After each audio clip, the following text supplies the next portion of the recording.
જેઝેડ શાહ કોલેજમાં વિદ્યાર્થીઓને દાદાગીરી ભારે પડી. પાઇપથી વિદ્યાર્થીને ફટકારનાર પૂર્વ વિદ્યાર્થી સહિત 3ની ધરપકડ કરાઈ છે. આ સમગ્ર ઘટનાનો વિડીયો સોશિયલ મીડિયા પર વાયરલ થયો હતો, જેમાં આરોપીઓ ધોળા દિવસે પાઇપ વડે એક વિદ્યાર્થીને નિર્દયતાથી ફટકારી રહ્યા છે. વિડીયોમાં દેખાતી આ દાદાગીરીને પગલે પોલીસ હરકતમાં આવી. વાયરલ થયેલા વિડીયોમાં સ્પષ્ટ જોઈ શકાય છે કે કેવી રીતે બે વર્તમાન વિદ્યાર્થીઓ અને એક પૂર્વ વિદ્યાર્થી કોલેજ કેમ્પસની અંદર ઘૂસીને અન્ય વિદ્યાર્થી પર તૂટી પડ્યા. હુમલાખોરોએ પાઇપ જેવા હથિયારોનો ઉપયોગ કરીને વિદ્યાર્થીને બેરહેમીથી માર માર્યો.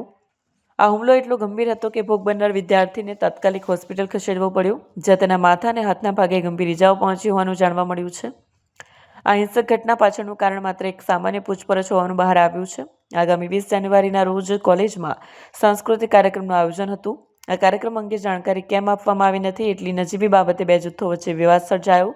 આ વિવાદે ઉગ્ર સ્વરૂપ ધારણ કરતા પૂર્વ વિદ્યાર્થી રિંકલ રબારી અને અન્ય બે આરોપીઓએ પોતાની ભાઈગીરી બતાવવા માટે હુમલો કર્યો હતો, જેનો વિડીયો કેમેરામાં કેદ થયો હતો.